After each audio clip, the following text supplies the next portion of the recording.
AV news కి స్వాగతం.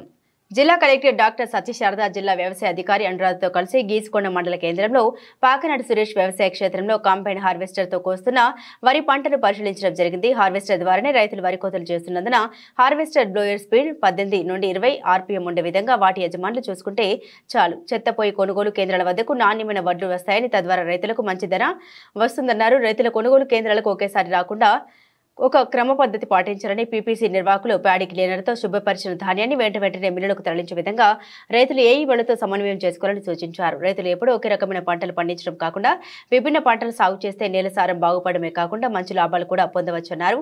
జిల్లా కలెక్టర్ వెంట స్థానిక వ్యవసాయ అధికారి పి హరిప్రసాద్ బాబు, వ్యవసాయ విస్తరణ అధికారి M Kavya, cooperative society director K Pradeep, Geesukonda FPO సభ్యులు, రైతులు ఉన్నారు.